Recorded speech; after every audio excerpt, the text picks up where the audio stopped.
Good afternoon or good evening, depending on your location. My name is Michael Grace, and this is episode 11 of the KMG Show. So, coronavirus, time to panic or not? We have learned one thing, which is that, there's a disease which could possibly kill hundreds of thousands or millions of people around the globe. But that's not the real serious problem. The real problem is the stigma attached to the disease and its place of origin. And I will get to that in a minute, but let's start with the news from Moloch, from Mammon, because that's the real important thing. According to CNBC, 10-year Treasury yield falls below 1% for the first time after Fed slashes rates due to coronavirus. The yield on the benchmark 10-year Treasury note fell more than 11 basis points to an all-time low of 0.906%. The yield on the 30-year Treasury bond was also at a record low of 1.601%. To offset the potential economic fallout from the coronavirus, the Fed slashed interest rates by half a percentage point on Tuesday in between its policy meetings, the first such emergency cut since the financial crisis. While the move by the central bank was widely expected at some point, Tuesday's reduction at 10 a.m. still caught traders by surprise, sending them into bonds. The Fed was scheduled to next decide rates on March the 18th. The coronavirus poses evolving risks to economic activity, the Fed said in a statement. In light of these risks and in support of achieving its maximum employment and price stability goals, the Federal Open Market Committee decided today to lower the target range for the federal funds rate. Fed Chair Jerome Powell said at a news conference later that the committee saw a risk to the economy and chose to act. So, 10-year Treasury notes, less than 1% interest. I suppose they offer safety.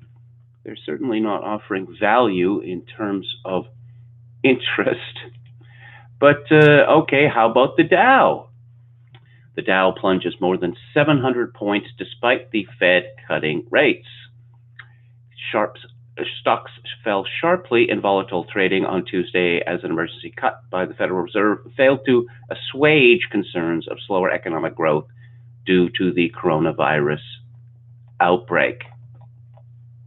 Personal report. I live in Victoria, as you may know. I don't believe that there are any cases reported on Vancouver Island, which is where Victoria is located. I have seen a few people, and by a few, I mean 3 people on the streets of Victoria wearing masks.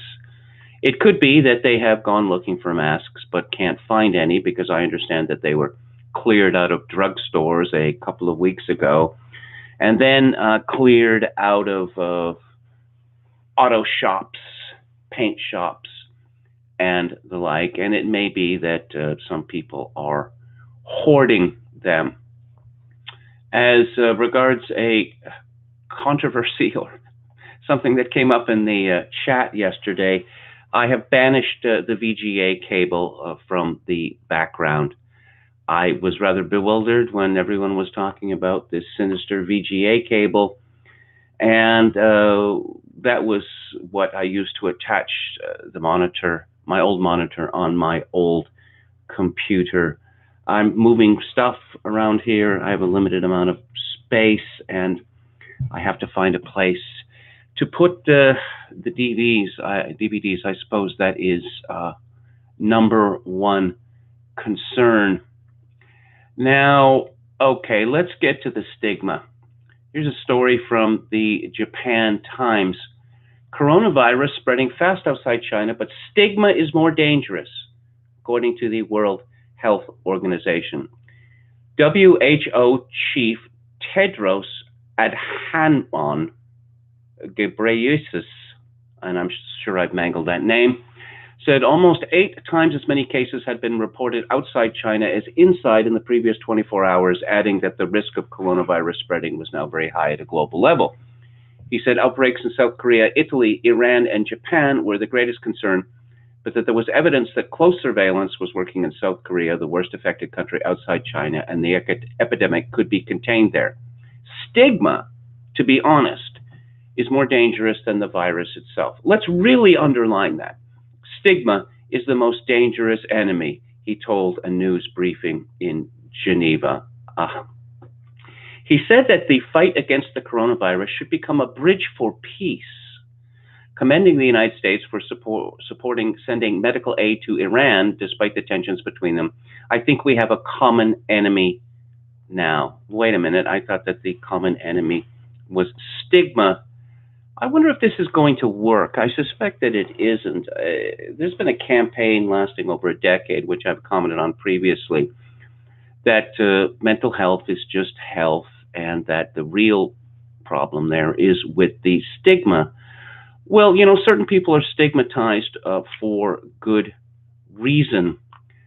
And one of the lessons that coronavirus may have taught us is that the world is actually a frightening place. Many different countries far, far away from us with different customs, foreign to ours. And I think that we're beginning to see the end of the West's long love affair with the People's Republic of China.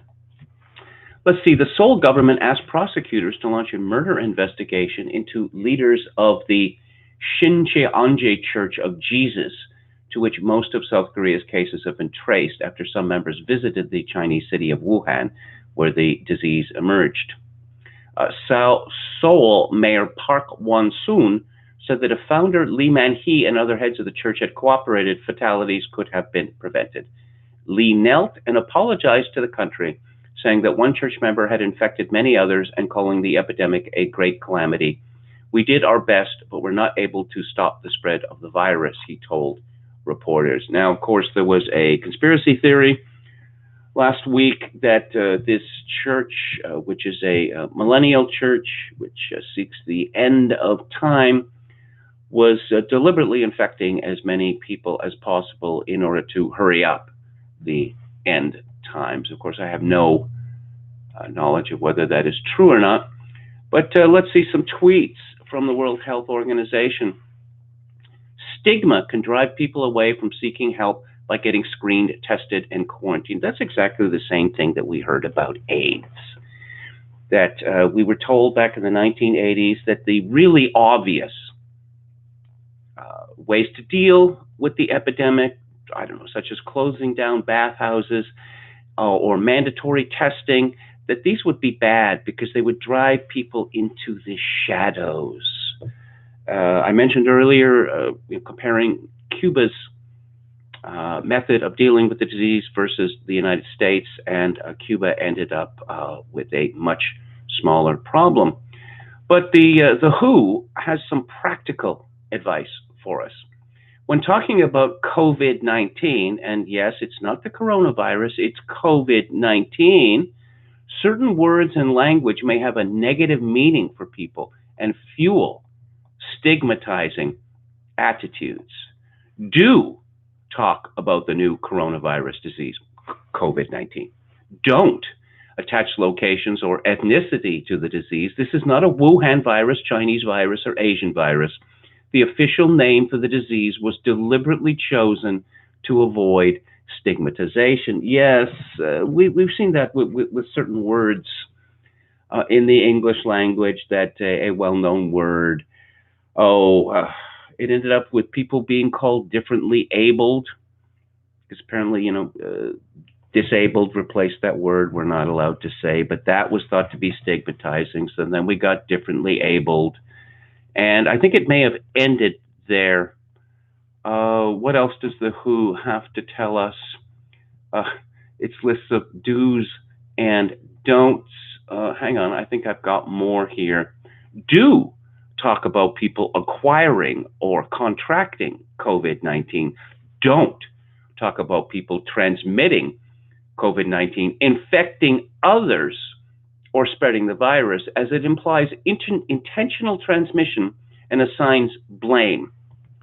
Oh dear, we wouldn't want any blame here, especially not directed against the People's Republic of China. Spreading the virus, infecting others, does not necessarily at all imply intentional transmission. However, people who have reason to believe that they're infected, who do not turn themselves in for testing, who do not quarantine themselves, can be reasonably accused of intentional transmission. But again, the stigma is the important thing. If I do get coronavirus, I'm attending every MAGA rally I can, Denver Councilwoman quotes solidarity to tweet. Denver Councilwoman Candy Sidabaka is getting major blowback over a controversial tweet sent on Friday. This name, which is spelled capital C, lowercase d-e, capital B, lowercase a-c-a, I gather it's some sort of a contraction. The Spanish names, typically, you have two last names for your mother and for your father's family, and here they are squished together. Sidabaka quoted a tweet that said, "For the record, if I do get the coronavirus, I'm attending every MAGA rally I can." Sidabaka responded and quoted the tweet by saying, #solidarity, yes. Strangely, she didn't add slay queen. The tweet has received thousands of replies. As of a couple of hours ago, when I last checked, it's still up there on her Twitter feed, although the original to which she responded has been deleted. I should mention that she followed this with the solidarity yes, with 3 hysterically laughing emojis and one, it looks like a pitcher's mitt, and then the OK symbol. Wait a minute, I thought the OK symbol was irredeemably racist and was used only by white supremacists and Nazis. I have so many questions, but I'll get back to that. Sidabaka's office released the following statement in response to the tweet. Quote, Councilwoman Sidabaka made a sarcastic tweet on Twitter to call attention to the Trump administration's downplaying of the coronavirus outbreak as a hoax, no more dangerous than the common flu. That is a flat-out lie, but we'll move on. Rather than conservative outlets making a 4-day-old tweet their focus on Super Tuesday, they should focus their energy on demanding a competent federal response to this public health crisis instead. The Colorado Republican Party released the following statement in response to Sidabaka's tweet. Councilman Sidabaka praising a social media post calling for Trump supporters to be infected with the coronavirus is simply disgusting. There can be no room in our politics for wishing harm on Americans who have different political beliefs. Democrats in Colorado and across the country need to condemn this evil statement. In light of these comments, the Colorado Republican Party is calling on Councilwoman Sidabaka to resign immediately. Well, it appears that that is not going to happen. So who is this woman? Well, I found a piece from the American Thinker last year titled Denver Elects an Ocasio-Cortez, a wannabe, to its city council. Is the AOC phenomenon spreading through the country? Monica Showalter asks. In Denver, it looks as if the Bronx congresswoman has an imitator, and not just in the Latina looks department. We're talking the bad stuff, the Hugo Chavez Socialist Department. According to Jim Hoft at Gateway Pundit, Denver City Council candidate Candy Sidabaka is not shy about her love for communism. No matter how many times it has failed in violence, poverty, and mass murder, she's still a fan. In April, Candy promised to push communism by any means necessary. And on June 5th, she won a seat on Denver City Council. Here's what she said. I don't believe that our current economic system actually works. Capitalism by design is extractive. And yeah, that is Bolshevik language right there. And in order to generate profit in a capitalist system, something has to be exploited. That's land, labor, or resources. And I think we're in late phase capitalism. Yes, more Bolshevik language. And we know it doesn't work, and we've got to move into something new. And I believe in community ownership of land, labor, and resources, and distribution of those resources. And so whatever that morphs into, I think will serve community the best. And I'm excited to usher it in by any means necessary. So what's happened to Denver, by the way? In fact, the whole state of Colorado, actually, I kind of know. It's immigration from California and elsewhere. You see a typical thing in Vermont and New Hampshire, that people from neighboring states think, yeah, this place has gone to hell in a handbasket, so I'm going to move to a place that isn't wrecked, and then I'm going to proceed to try and wreck it by any means necessary. That is to say, these people do not make a connection between certain political beliefs and consequences. So you have all these New Yorkers like Bernie Sanders moving to Vermont, and you have all of these people from Massachusetts moving into New Hampshire, such that Vermont and New Hampshire, which were known as rock-ribbed Republican states, are no longer so. They are actually pretty strongly Democratic now. I also learned that Candy Sedabaka is the first alphabet person, woman of color, to have been elected to Denver City Council, which is quite the accomplishment, wouldn't you say?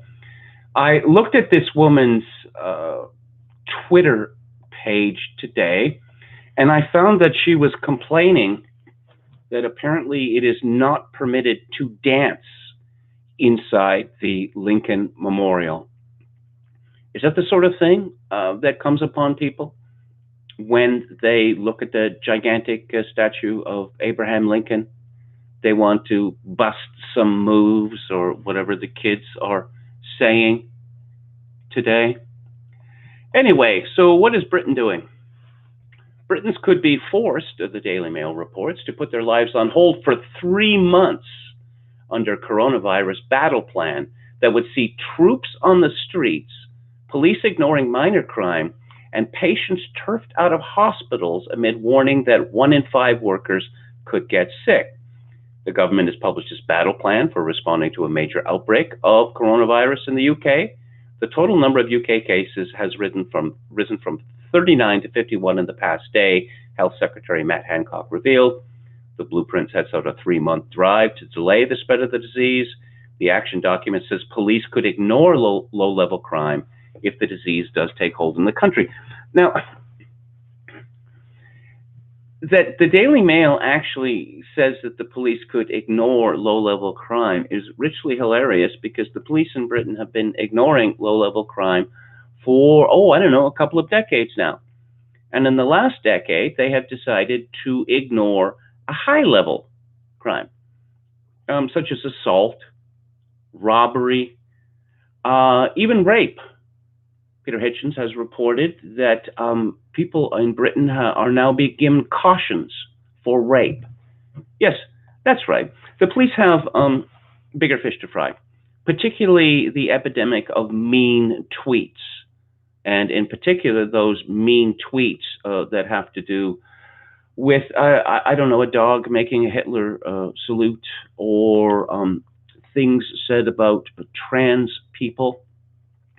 Military personnel could be deployed to backfill gaps in emergency services left by impact of coronavirus. Hospitals could turn away non-urgent patients and send people home to recuperate to free up more capacity. Government officials are urgently trying to speed up the 6-month process of becoming a hospital volunteer. Border officials could be handed powers to detain travelers if they are suspected of carrying the deadly virus. Should the contagion spread, big public gatherings may be suspended as part of a social distancing strategy. So you see that Britain has really taken the opposite tack from what Trump is doing in the United States. As for what our Prime Minister is doing in Canada, I can't tell you, because there doesn't seem to be any reporting on it at all. Trump's philosophy seems to be that there's no point in inciting needless panic. I should think that a great many Britons reading this story in the Daily Mail or similar stories in other dailies are going to panic. They're going to panic immediately, and I wonder what the shelves in Tesco are going to look like by the end of today. Of course, it's tomorrow there in Britain. But I can say in Victoria, I haven't noticed a lot of hoarding. I go to the local Save on Foods generally every day, which is a superstore, as we call it here. I noticed that a lot of soup seems to have been bought, that there's some emptiness there, but generally there hasn't been any panic buying, or not very much panic buying. That could change, of course. From the Wall Street Journal, Tim Cook and Apple bet everything on China, then coronavirus hit. Long before the coronavirus struck, Apple's operation team began raising concerns about the technology giant's dependency on China. Some operations executives suggested as early as 2015 that the company relocate assembly of at least one product to Vietnam. That would allow Apple to begin the multi-year process of training workers and creating a new cluster of component providers outside the world's most populous nation, people familiar with the discussion said. Senior managers rebuffed the idea. For Apple, weaning itself off China, its second largest consumer market and the place where most of its products are assembled, has been too challenging to undertake. Apple's reliance on China has long frustrated staff and more recently unnerved investors. The coronavirus represents Apple's third major setback there in as many years, including the fallout from tensions with the US that included tariffs and slower than expected iPhone sales in the country. Factory production has been crippled as China has shut down activities and sought to contain the outbreak, and Apple warned investors it won't meet its own sales estimates in the current quarter. Since that warning, Apple's market value has declined by more than $100 billion. No executive will admit in a public forum we should have thought about the vulnerability to China, said Barak Kazaz, a Syracuse University supply chain professor and former researcher at IBM. But from this point on, there are no excuses. China has been a critical factor in Apple's soaring market value. The country provides a stable, efficient, low-cost manufacturing base. Yeah, that's one way to put it. With an abundant network of suppliers that have helped cement Apple's profitability. Apple Chief Executive Tim Cook continues to play down the need to significantly change Apple's supply chain. During an interview Thursday with Fox Business Network, he said unpredictable events are a facet of modern business and noted that Apple's operations team has previously navigated earthquakes, tsunamis, and other challenges. Well, if unpredictable events are a facet of modern business, as Tim Cook says, then one would have thought that Apple would have moved some time ago to avoid putting all their eggs in one basket. But I suppose that's the way of the world, that generally people do not plan for the unforeseeable. So long as everything is going well, why should we change? Why should we even bring up the possibility of some sort of disaster? Are you some sort of naysayer? No. In more China news, the United States orders cap on Chinese state media personnel. The Trump administration is ordering, again from the Wall Street Journal, China's major state media companies to sharply reduce the ranks of Chinese nationals in the U.S. in retaliation for years of tightening restrictions on American news outlets by Beijing. State Department officials said Monday that a personnel cap is being imposed on 4 Chinese media companies, forcing them to reduce their Chinese employees in the U.S. to 100 in total from 160. I would think that the U.S. government operates from the assumption that Chinese media employees in the United States are spies. So one would want as few as possible. But again, this is more evidence of our long love affair with China coming to an end. I'm not going to make any predictions about what's going to happen with coronavirus because, I cannot, as Anthony Burgess once said, I cannot formulate theories without data, and the data is absolutely all over the place. I think that for some weeks to come, we are going to be told that the number of cases of coronavirus is higher than it was the day before. The number of deaths is higher than it was the day before. And people talk about the death rate and R0 and the like, and this is something that very few people understand. I guess we're just going to have to wait and see.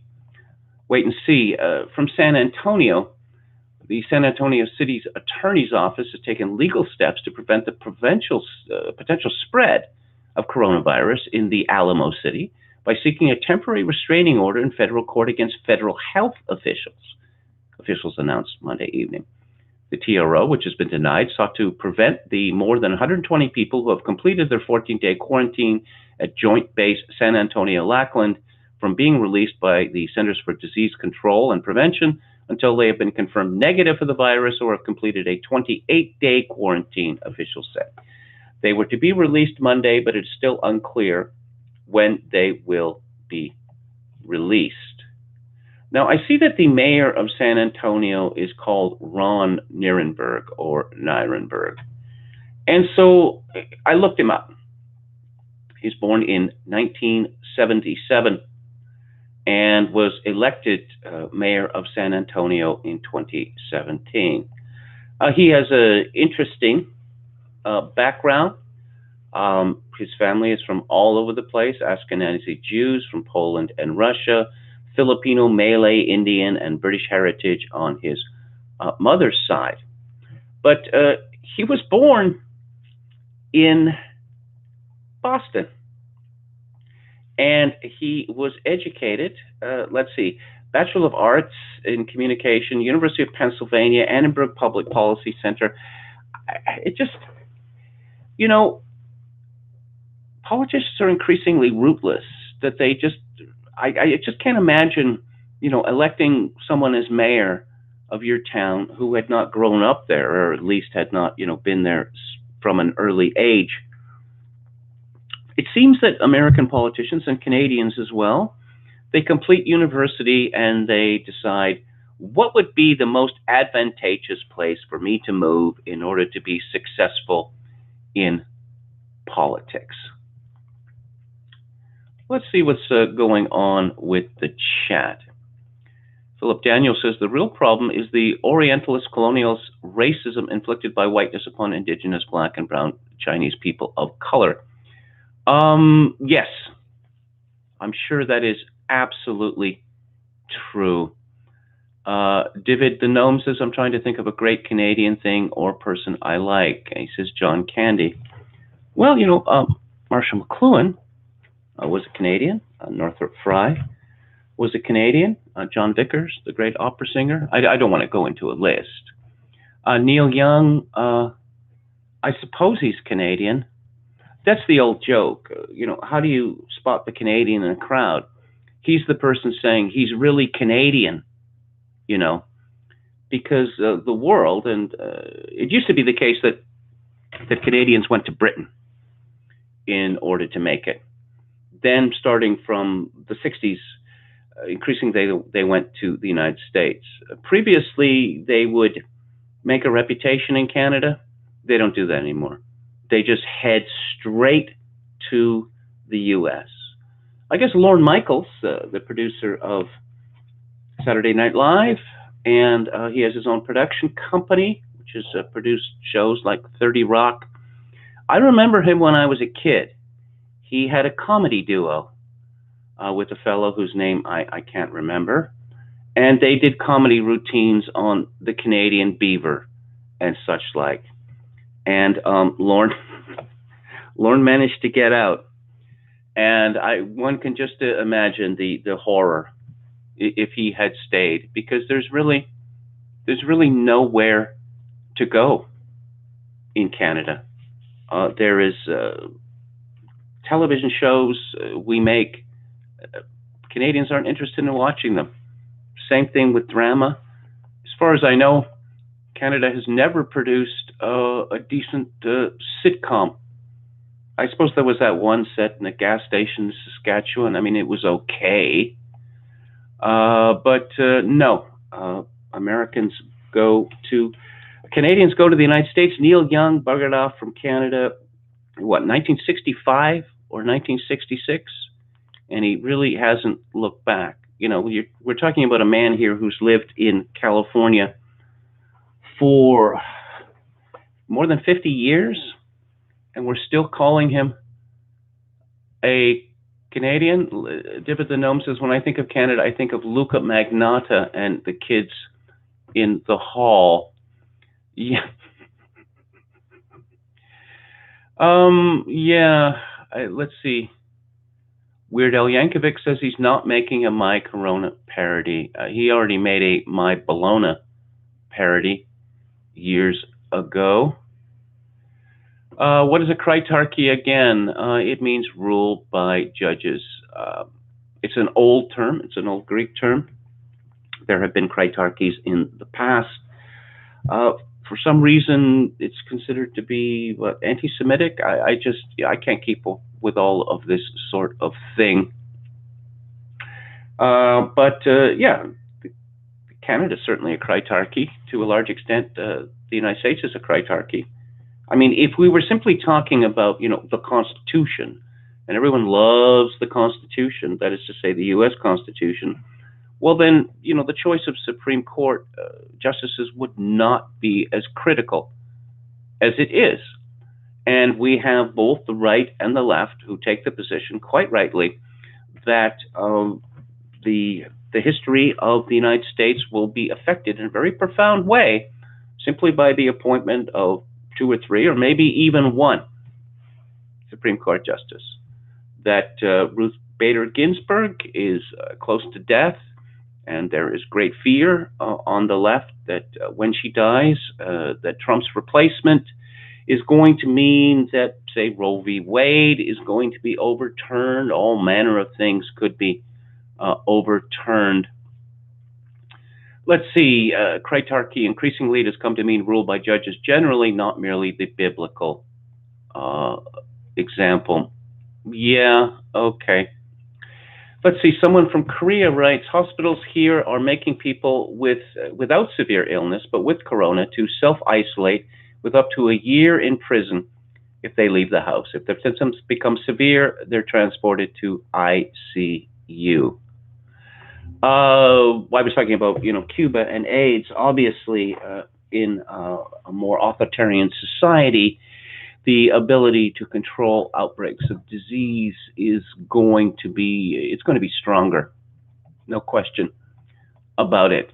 We see in the United States that this has become a political battle. I saw that Paul Begala said, he promised, it was a guarantee that Mike Pence was going to be kicked off the ticket sometime in June and replaced by Nimrata, aka Nikki Haley from the Carolinas. The only vote against Roe v. Wade is Justice Thomas, says Dan Allison.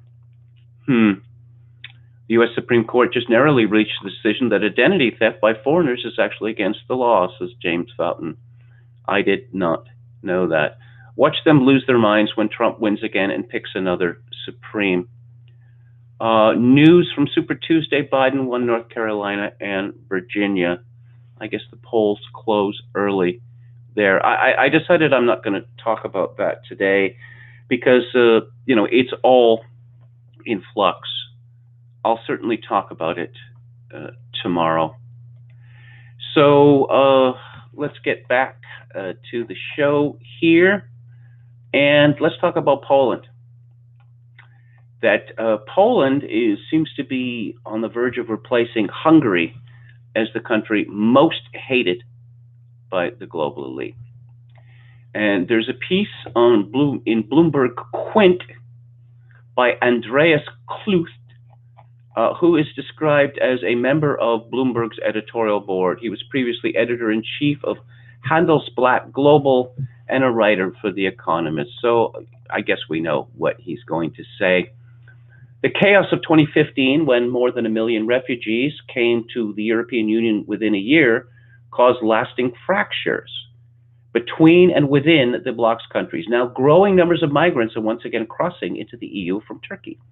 It's too early to tell whether this mounting crisis could become another 2015, but it's already clear that it's blowback for the EU's utter failure to reform its migration system. Reform, eh?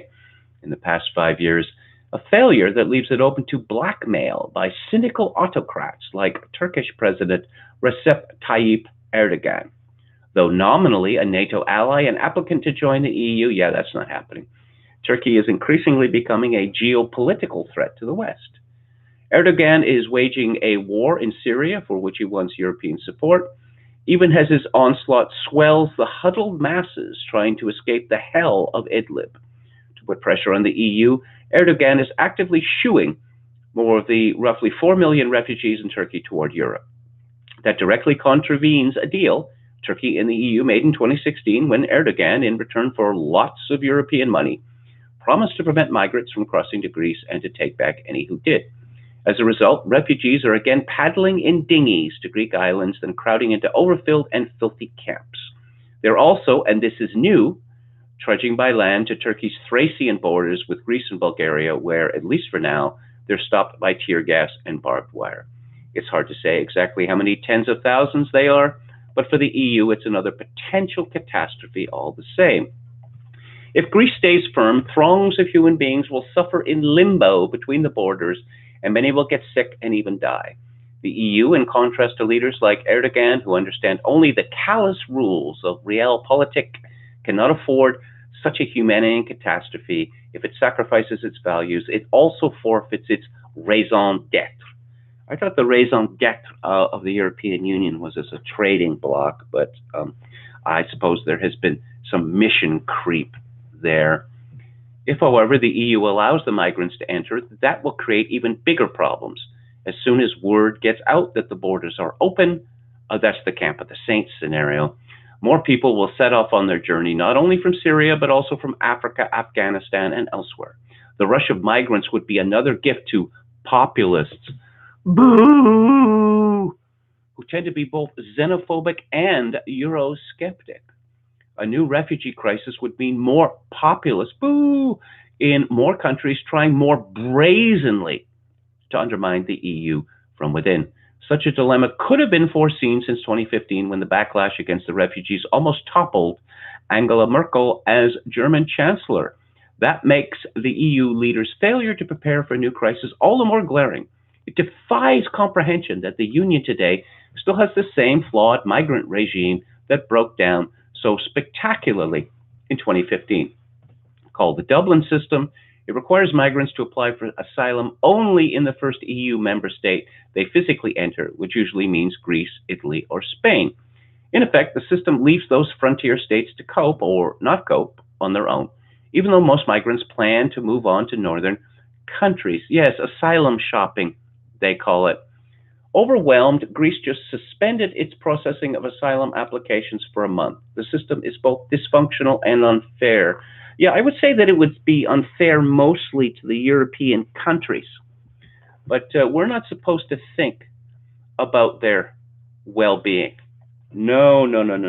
See, they're being xenophobic, and that's, it's like stigma. It's not, it's not countries being overwhelmed. That's the problem, just as it's not, a global pandemic that's the problem. It's xenophobia and stigma. Let's see, what do we have to say about Poland here, Andreas? But welcoming even relatively few foreigners, especially Muslims, was anathema to nationalist governments like Hungary and Poland, which willfully balked at all attempts at reform. I mean, I'm sure listeners, viewers, have noticed this. Whenever you hear the word reform with regard to immigration, what it means is invasion. That's what it means. Only we're going to make it legal. See, because if it's legal, it's good. No one can complain when an invasion is legal. It was a mistake for for the EU to let these naysayers get away with their obstruction, but the EU should now move on without them to a new approach that works. People like Gerald Knaus, the architect of the 2016 deal between the EU and Turkey, think that a group of countries led by Germany, France, and Italy should forge ahead and resettle new arrivals among them, even if other member states refuse to share the burden. That would relieve frontier states like Greece. It would not be good for Germany, France, and Italy and their people, but, who cares about that? They've had their day. They've simply had their day. It's time for them to be overrun because it's time for a new group of people to run the world, to take leadership positions, and to bring some much-needed diversity, even, dare I say it, vibrancy to the table. There is a Polish MEP called Dominik Tarczynski, and he has put together an amusing video where there are two British ladies who seem to be on the verge of hysteria, who are questioning him on how many illegal migrants Poland accepts, and he keeps saying zero and making a zero sign. And they're just about ready to start blubbing. They're outraged, and then how could you? How could you? And then he asks a question, which is, how many Poles around the world blow themselves up, to kill other people because of their religion or their politics? And of course, the answer is another zero. And apparently, the Poles have decided that they wish to remain Polish. And of course, one can understand that the Poles would feel very strongly about this, given that their country was dismembered in the 18th century, only became a country again in 1918, was then promptly invaded by the Soviet Union, and of course, in 1939, it was again invaded by the Soviet Union and again by Germany. And it had its borders shifted several hundred miles to the west in order to give Stalin more territory. So, the Poles are a little sensitive on this issue. And I really don't think that they care very much about what the rest of the world thinks of them. Because I suppose one would like one's country to have a high reputation around the world, but if this comes at the cost of the dissolution of one's country, then obviously it's not worth it. Let's see, what does Vox Day have to say about this? Immigration has always been war. Whether it was the Mongols migrating to India, the Germans migrating to Italy, the Goths migrating to Byzantium, the Normans migrating to England, the Europeans migrating to the Americas, the Japanese migrating to China, the Germans migrating to Eastern Europe, or the Jews migrating to Canaan, the result has always been military occupation followed by the large-scale slaughter and suppression of the native population. Because immigration is war, open borders is surrender. Well, I couldn't put it any better than that. Austrian Chancellor Kurz blames Turkey for migration attack. Europe has been put to the test after Turkey provided free passage for waves of migrants heading westward. Austrian Chancellor Sebastian Kurz said, describing Ankara's move as an attack on the EU. The latest move by Turkey to allow migrants to leave its territory over the weekend is an attack on the European Union and Greece, also a test for the EU.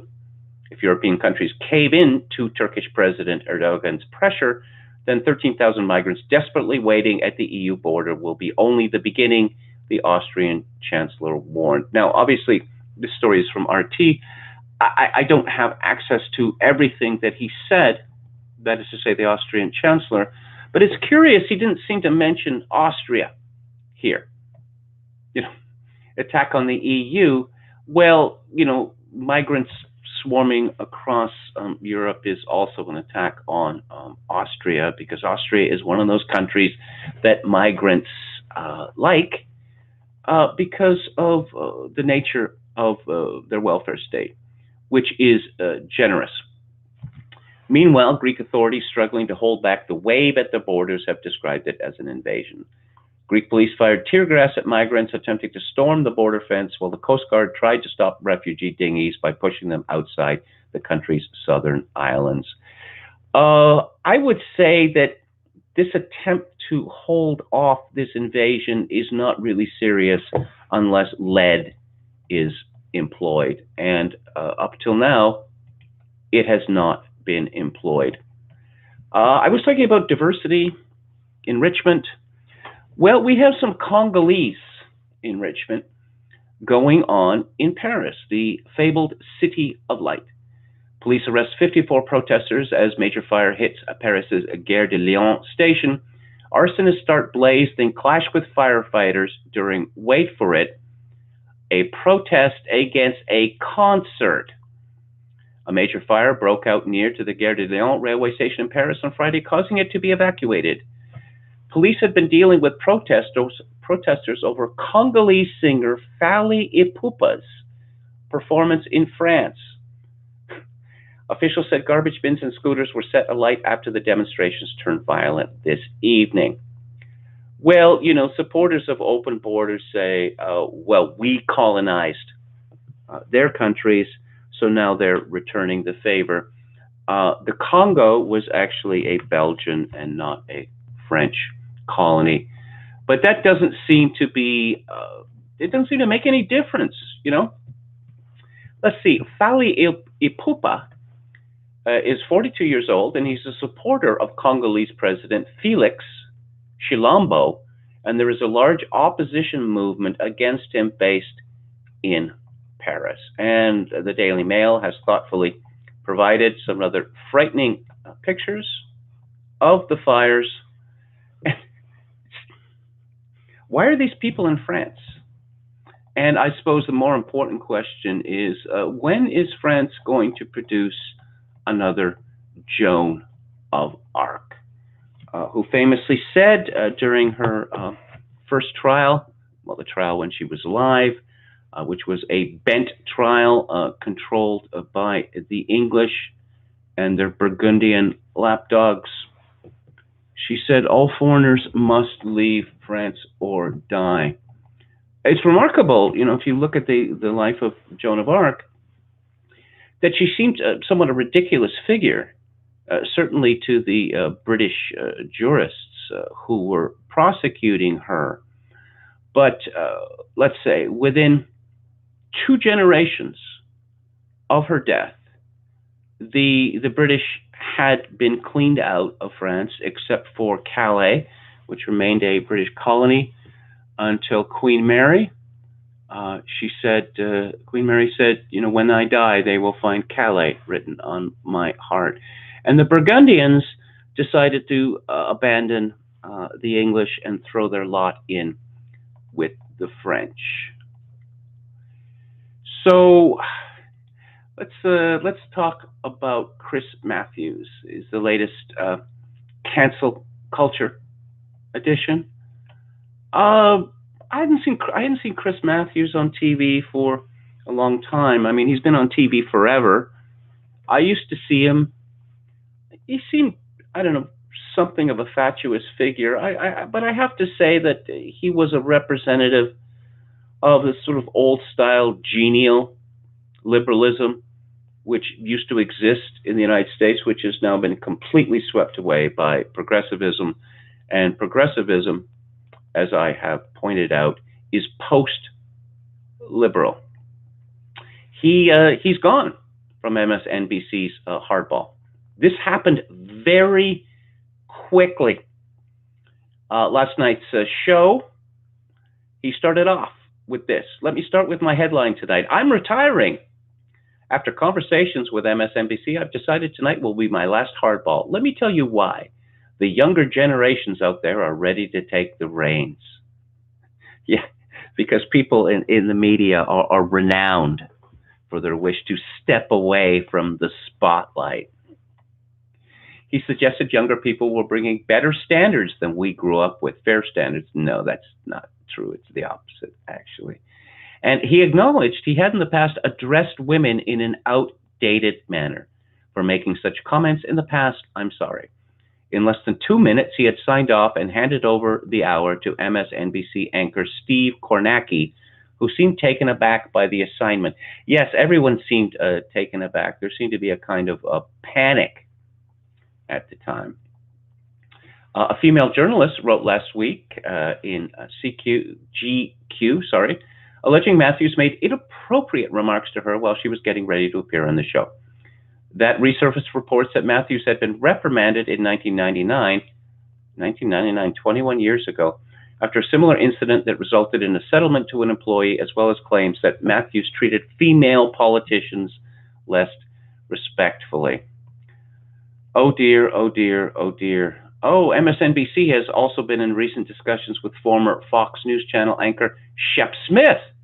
Well, there's not going to be any sexual harassment of women if Shep gets the job.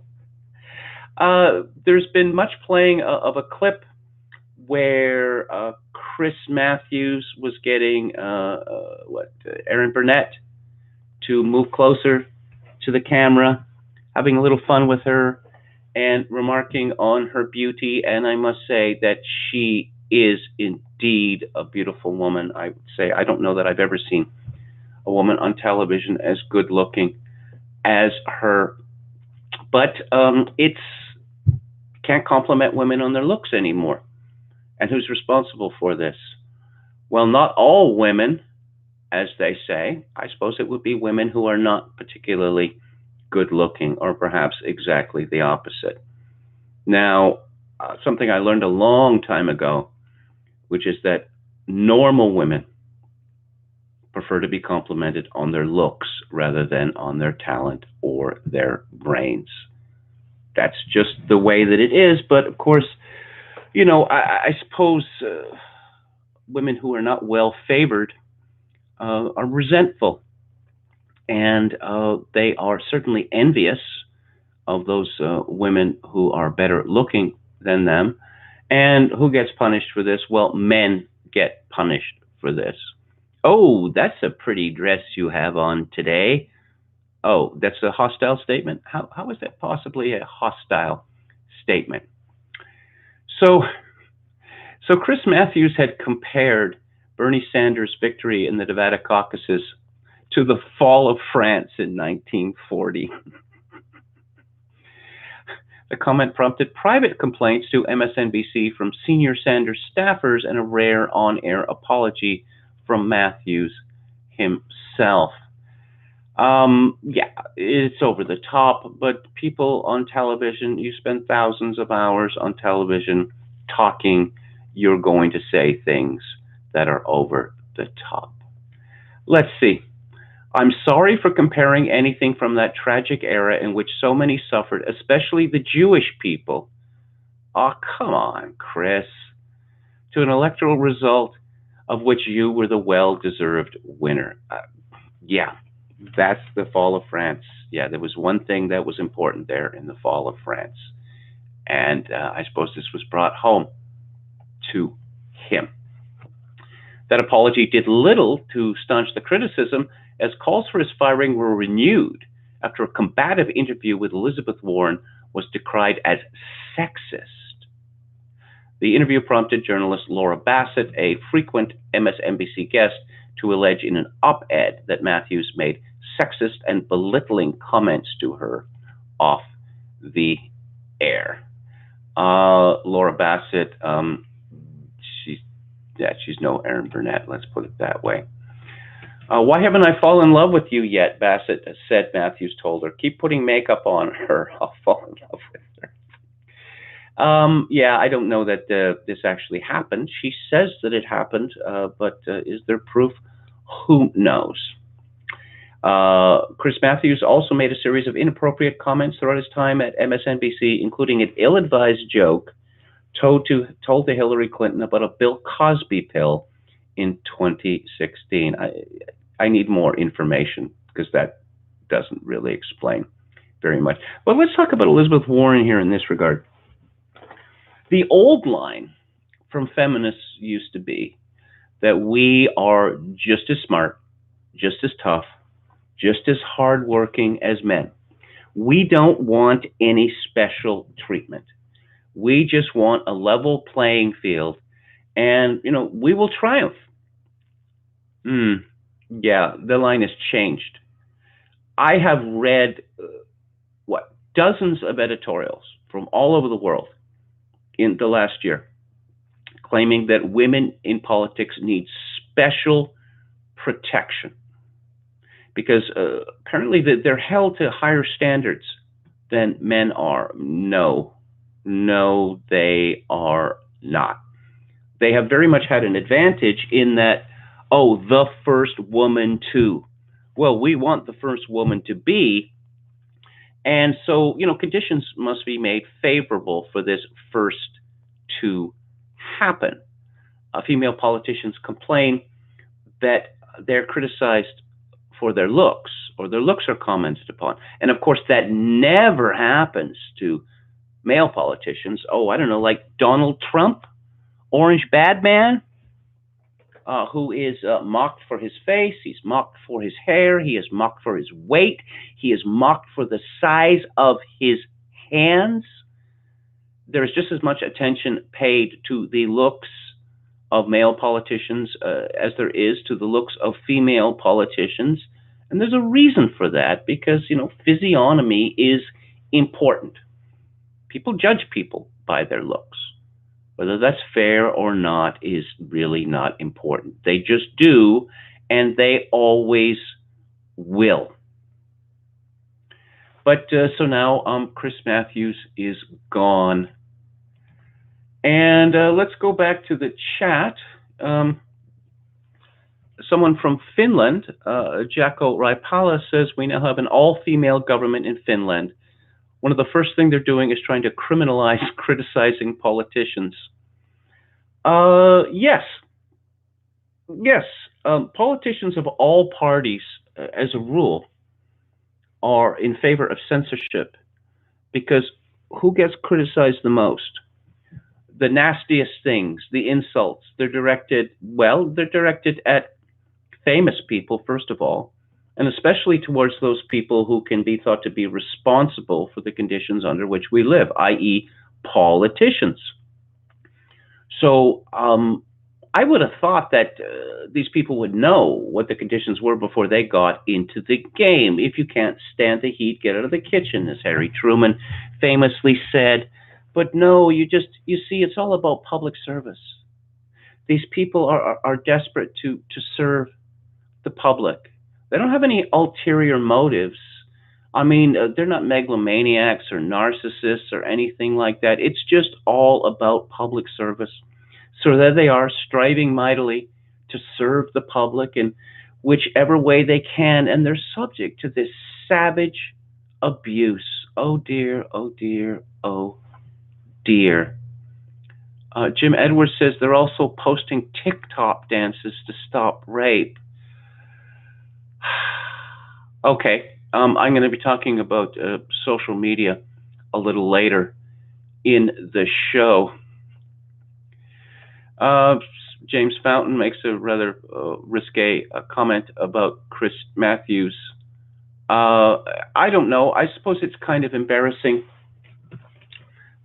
for an old man in public to carry on about women in this way. In another way, it's kind of endearing.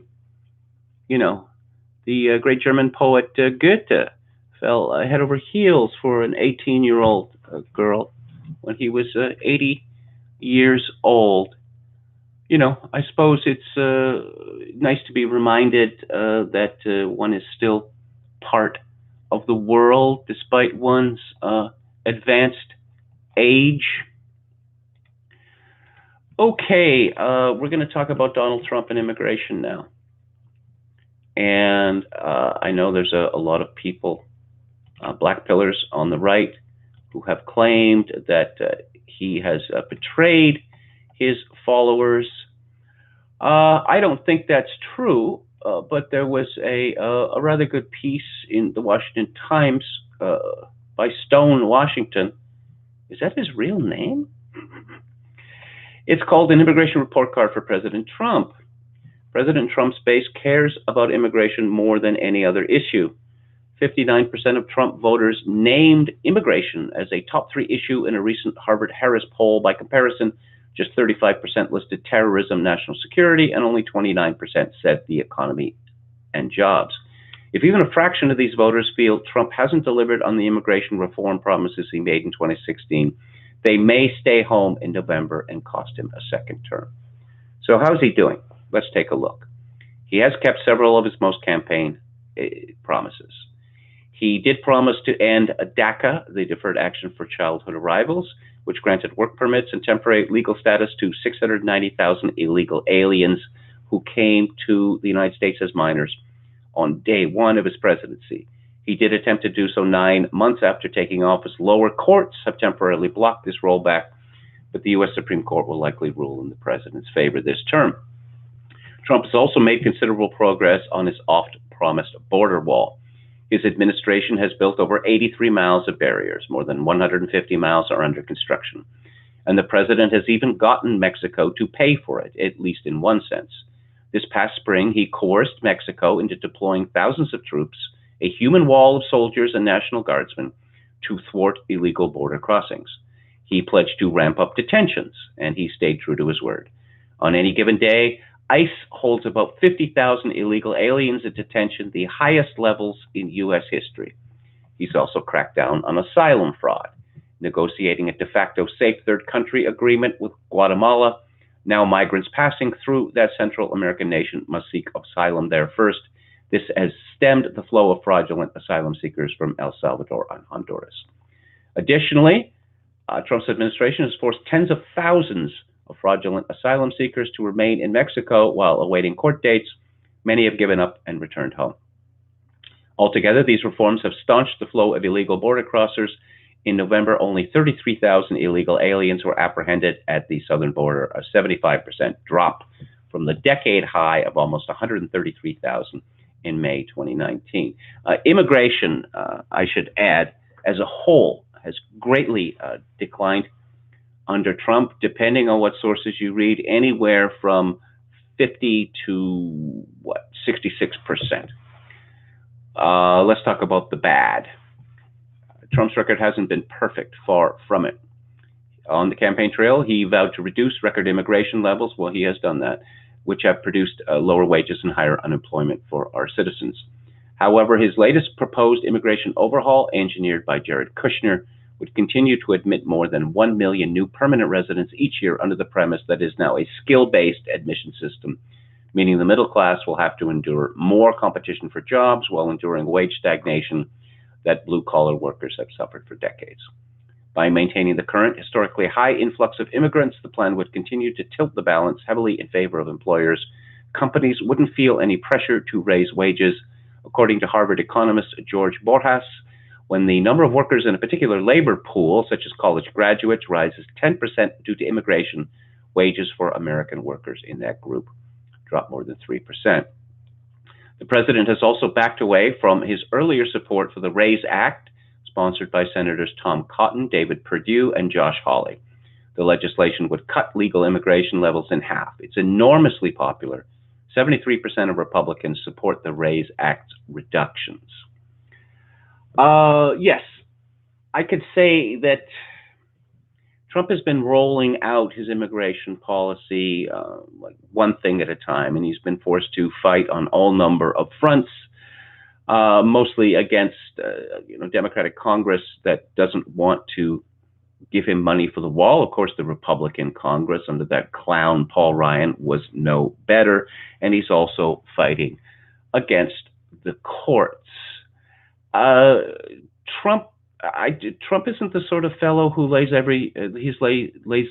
all his cards on the table. He has never done that. It's entirely possible that he's talking up H-1Bs now because it's an election year and he doesn't want to seem mean because, of course, we've been led to believe that preferring one's own countrymen over foreigners is somehow mean. And, of course, businessmen might have to endure slightly smaller profits. I mean, I know that's shocking. But let's wait and see. Anyway, E-Verify. Trump has practically ignored the single most effective way to end illegal immigration, which is E-Verify. The free online tool enables companies to quickly check whether newly hired employees can legally work in the United States. Senator Chuck Grassley's Accountability Through Electronic Verification Act would require all employers to use the system. If signed into law, the legislation would eliminate the job magnet that draws so many illegal immigrants to the country. Unfortunately, the president has been largely silent on E-Verify since praising it during his 2016 campaign, and I personally can't see any reason why Trump has not moved on E-Verify.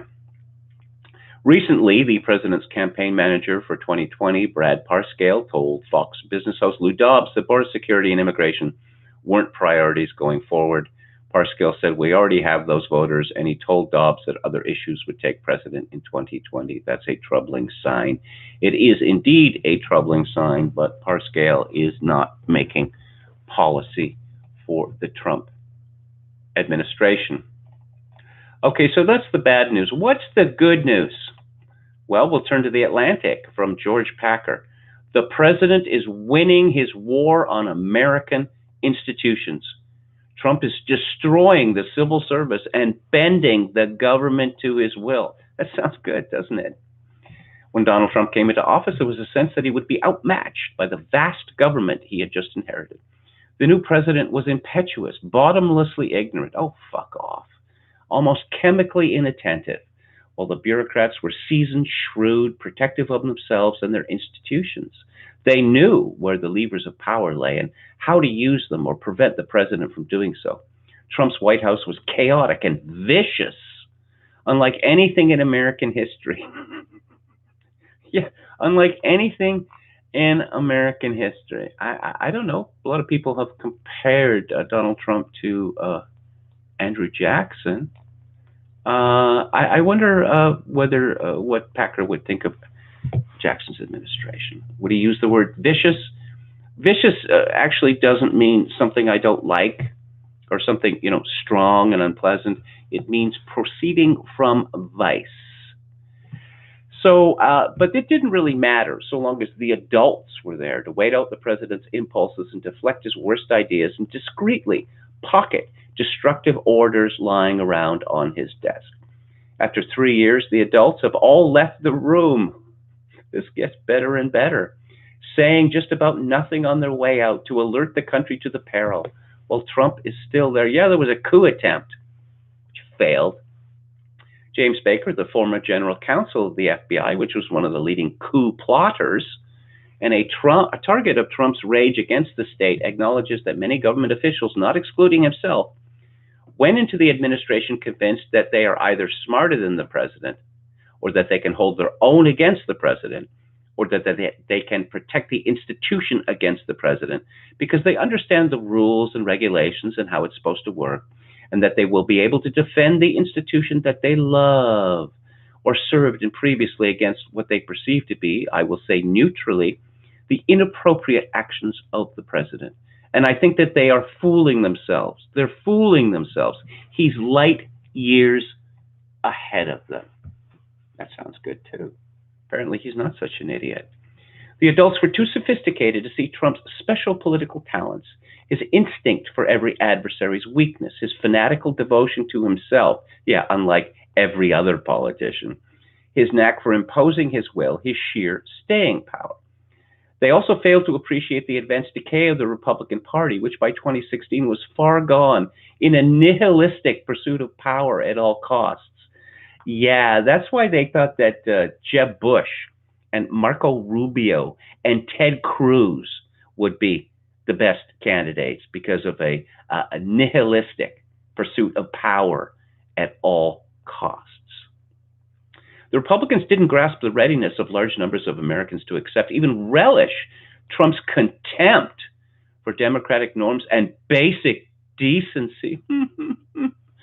It took the arrival of such a leader to reveal how many things that had always seemed engraved in monumental stone turned out to depend on those flimsy norms, and how much the norms depended on public opinion.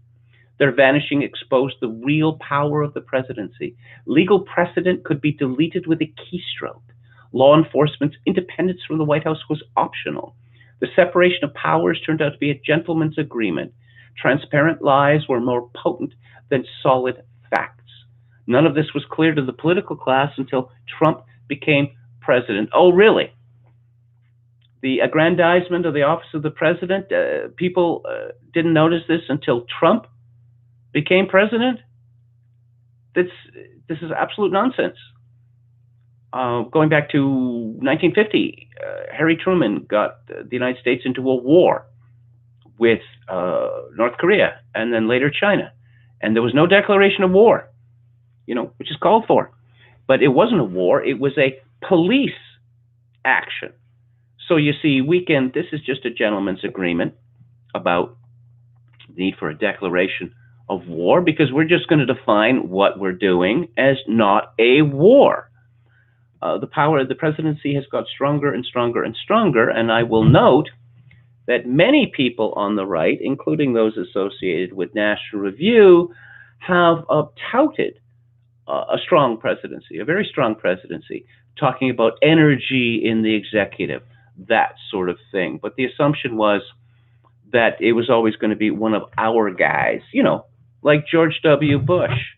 Boy, that guy was such a success.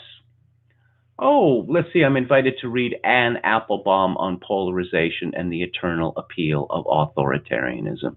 If Anne Applebaum told me, that the sun rises in the east and that the cube root of 27 is 3, I'd be suspicious. When Trump came to power, he believed that the regime was his property he'd rightfully acquired, and that the 2 million civilians working under him, most of them in obscurity, owed him their total loyalty. He harbored a deep suspicion that some of them were plotting in secret to destroy him. Well, duh. He had to bring them to heel before he could be secure in power. Yes, again, duh. That wouldn't be easy. The permanent government, whoa, wait a minute. The permanent government had defied other leaders and outlasted them.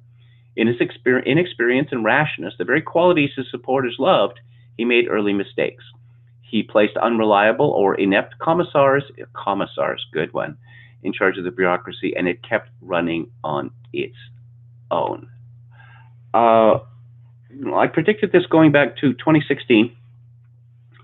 This is based on my reading of James Burnham, that there was no alternative elite in America, and Trump. I said this publicly many times on my old podcast, that Trump was going to have a great deal of trouble filling his cabinet and the non-cabinet positions, because he was going to have to find people who were, one, good at their jobs or could be good at their jobs, and two, who were loyal to his values. And since no alternative elite has been allowed, this was going to be quite different, as has been proved. But the permanent government, could he possibly mean the deep state? Wait a minute, there's no such thing as the deep state. The deep state is a wild, QAnon conspiracy theory. It's outrageous. Anyone who talks about a deep state should be banished from public life, should be deplatformed, should be unpersoned. But now we have the respected George Packer in the very respectable The Atlantic talking about the permanent government. And of course, the permanent government is a good thing because it represents opposition to Trump. How about that? How about that? Okay, so we're not Nazis. Erica Newland. Okay, I believe you. You're not a Nazi. There's not very many of them around these days. Nazism was destroyed in 1945. The reason that we're still talking about Nazis gives you an idea of just how much we are under the thumb of our enemies. that anyone who does not believe in, say, the programs advanced by Alexandria Ocasio-Cortez can be expected to be called a Nazi. Anyone who does not believe in open borders, who does not believe in the great replacement of the founding peoples of North America, is a white nationalist, a white supremacist, or even a Nazi. And of course, these people are punched, should be punched, we are told. And according to Amazon, they should be hunted down, tortured, and killed because there's so many of them about. So there's the bad news and the good news. I suppose the good news about Trump is that, one could cite a number of accomplishments, but he has thoroughly outfoxed his enemies. They are terrified of him. Even the contemplation of him leads them to despair and hysteria. That tells me that he is winning. Samuel Johnson, the famous writer, wit, poet, he once said that it's difficult for a sick man to be a good man. And I'm reminded of this reading about Dame Hilary Mantel, who is a English novelist. She's won the Booker Prize twice. Her books about Tudor England have been bestsellers. But she has become quite the pundit.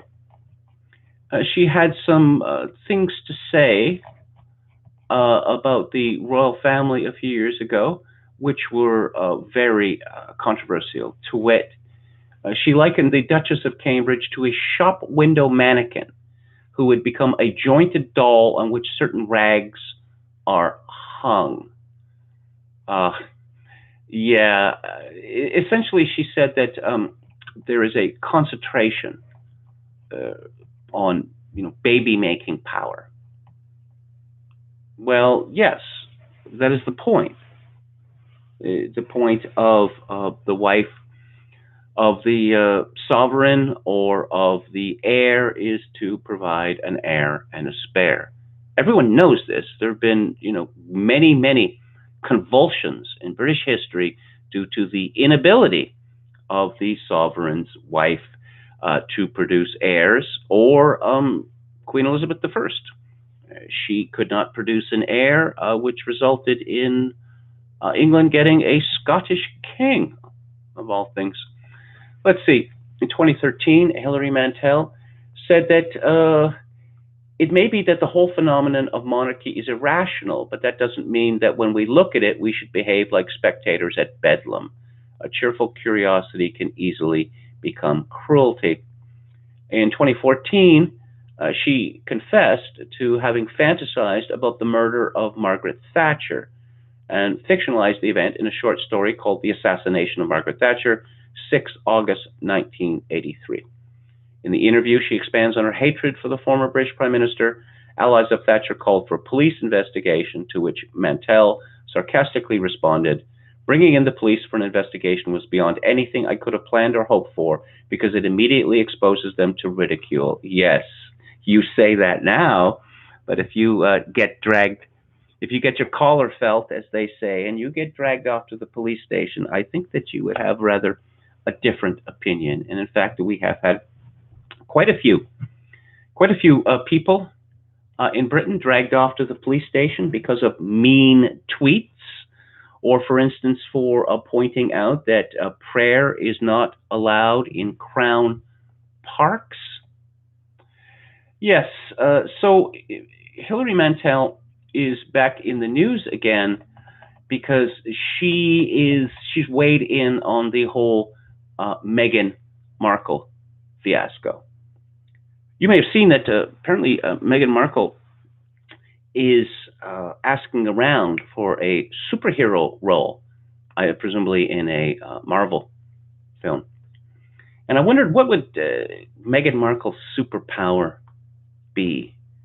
Would it be vengeance, resentment, narcissism, greed, entitlement?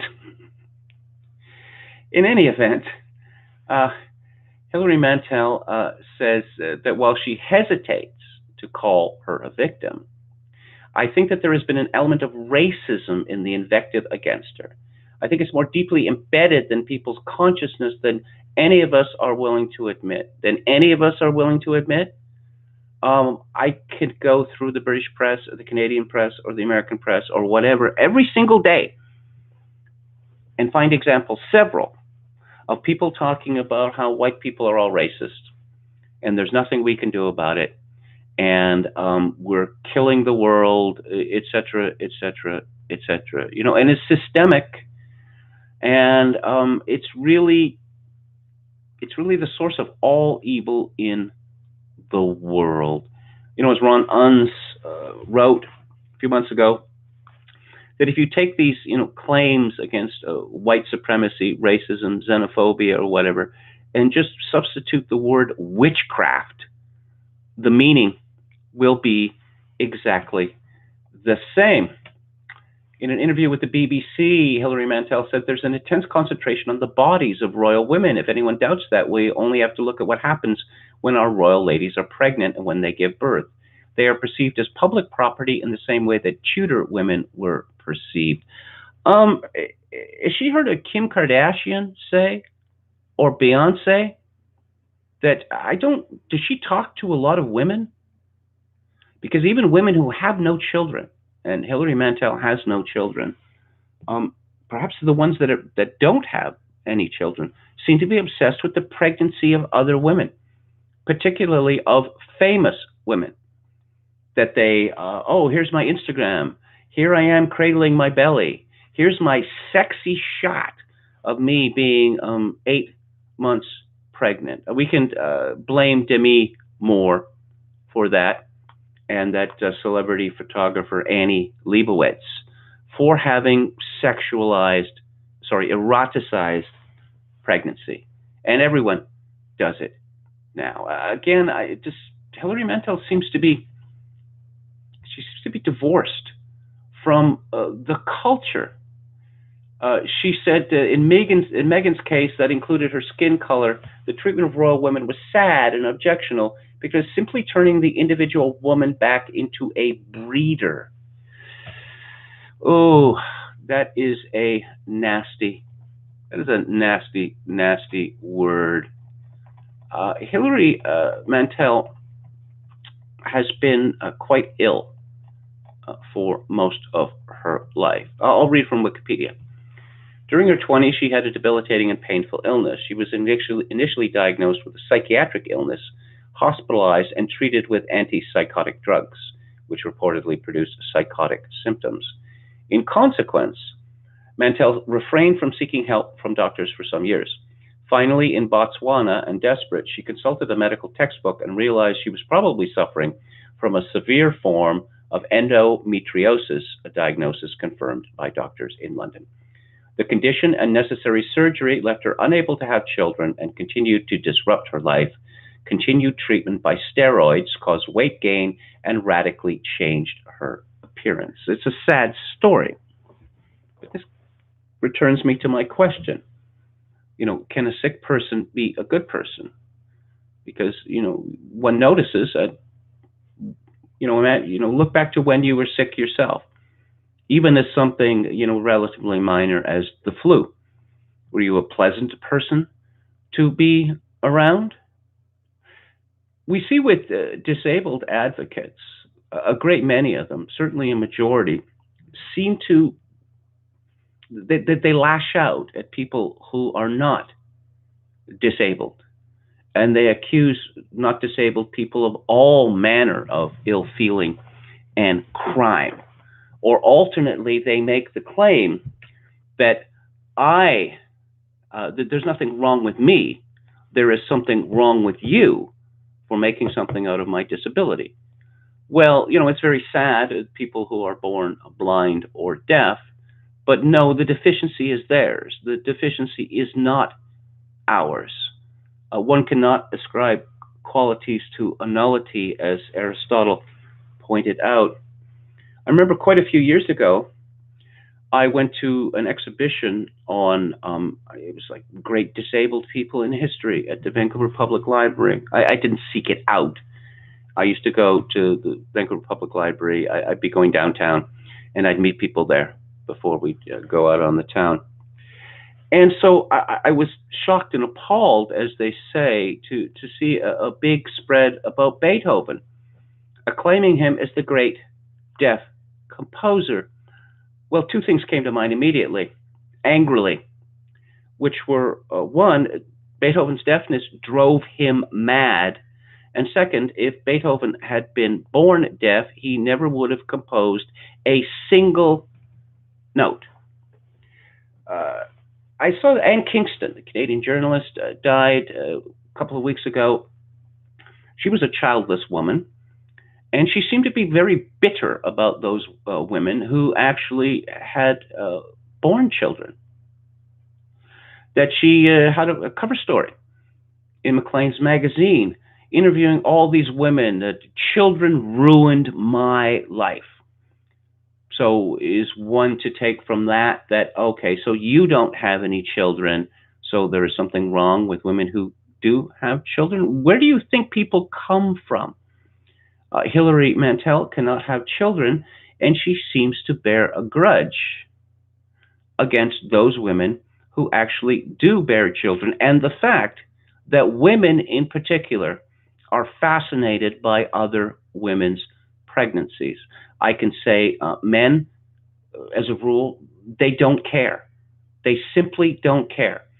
I was talking, yesterday or last week, about this plus-size model, Ashley Graham, I believe her name is, who takes to Instagram to show pictures of her, pumping her enormous breasts for milk, showing off her lurid stretch marks, and wiping a baby's bottom on the aisle in Staples.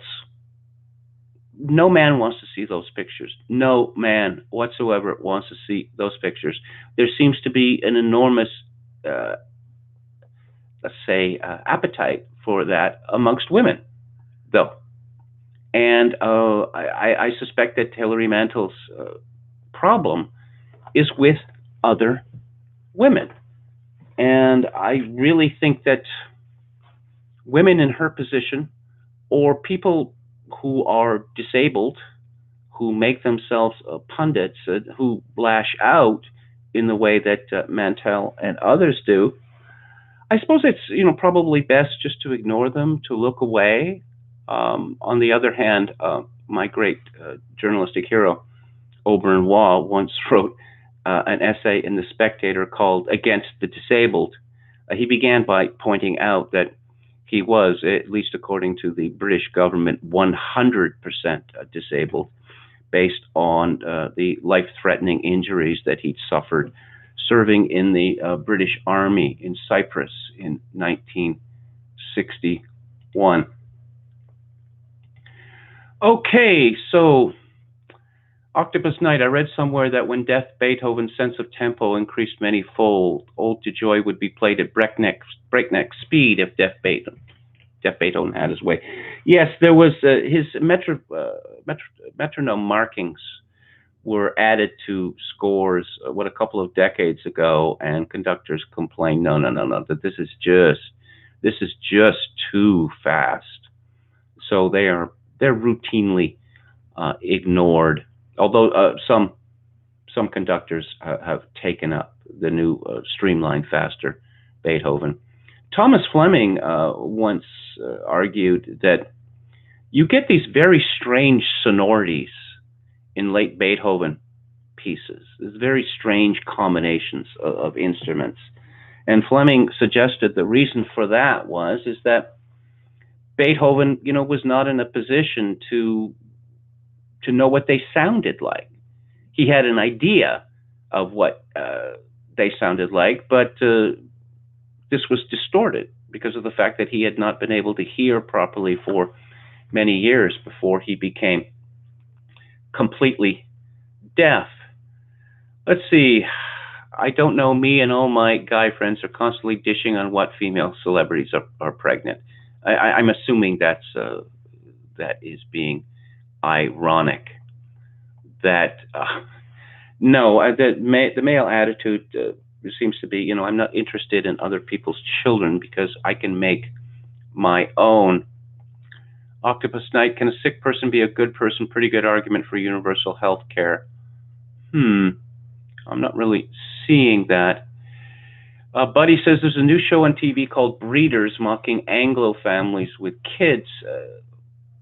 Breeders, again, this is a word that I associate with hostile homosexuals. I've actually overheard this. I was in line for a concert at a church in Vancouver, and we saw people look to the street because there was a man and his wife or girlfriend, and there was a baby carriage, and there was some other child, and one of the children was wailing, or maybe both of the children were wailing, and there were these two, shall I say, aesthetes standing directly behind me in the line, and one of them looked at this scene with disgust and said, breeders. Well, if your mother hadn't been a breeder, then you wouldn't exist. Pregnancy photos are status signaling. Ant people in bug hives like New York City aren't having children unless they are very wealthy, says Ricky Bullock. Yeah, that is definitely true. I mean, anyone can have sex. It doesn't cost anything. Well, not necessarily. And of course, anyone is allowed to become pregnant, but you want to become pregnant in the right way. That is to say, you have to have the right apartment for it. You have to have a special baby room, which you're going to have redecorated, and I don't know, maybe some sort of antique, baby crib. Not something bought from the store, and you're going to have to be able to afford the proper pregnancy outfits, and of course, I suppose most important, the birth of a child is not going to result. It cannot result in a significant change in your standard of living downward, because then what would be the point of having children if it means that you couldn't afford the designer cocktail, say, that you had become useful, that you'd become used to, the royal family doesn't matter. Well, I don't know. It matters to some people. It matters to my country because the Queen of Britain is the Queen of Canada as well. But the United States seems to be obsessed with the royal family, despite having chucked out the royals back in the 1780s. Okay. Oh, yeah. So we were talking about sex. Actually, we were talking about procreation. But sex is largely divorced from procreation. Marshall McLuhan, who I mentioned earlier in the show, famously predicted, and this became true, that when this was in the 60s, the early 60s, he said that when the Earth becomes visible from space, that is to say, when we can take pictures of it from space, it will become an art object. And as Tom Wolfe pointed out, that this brilliant observation foresaw the growth of the environmental movement. Some years ago, I don't know, about 30 years ago, I said that when sex became divorced from procreation, children became art objects. And we can see that they have, certainly amongst the elite and amongst the aspirational classes. Again, anyone can have children, but is your children a genius? Is your child a genius? How much do your child's clothes cost? How much how much does this education cost? How much is the car seat? I could go down the list. Again, when large families were the norm, there was less pressure on children to be perfect. But now we see it coming from the other direction. Hmm, my child does not seem to be doing very well in school. Now, the possibility that your child is perhaps not so bright, well, you're not going to consider that. No, that would just be unthinkable. I'm smart. My husband is smart. Do you want to, talk about our SATs? Well, there is this thing called regression to the mean. No, there isn't. Our child is a genius. Okay, well then how come your child is doing so badly in school? My child is learning disabled. My child has ADHD. My child suffers from some sort of disease. And you've noticed how people boast about this now? That this is actually considered to be an attribute? I remember being annoyed when I used to see those bumper stickers saying, my child is an honor student at such and such a school. But I'd rather see that than parents boasting about their children's autism, which one sees an awful lot of now. But let's talk about non-reproductive sex here. It's a story from the Daily Star. Sex robots with coding flaws prone to sexually assaulting humans. Oh no! I was talking about Tex Avery a little while ago. It's just, on the one hand, apparently technology is going to make our lives so wonderful. On the other hand, there just seems to be a really deeply ingrained fear of technology.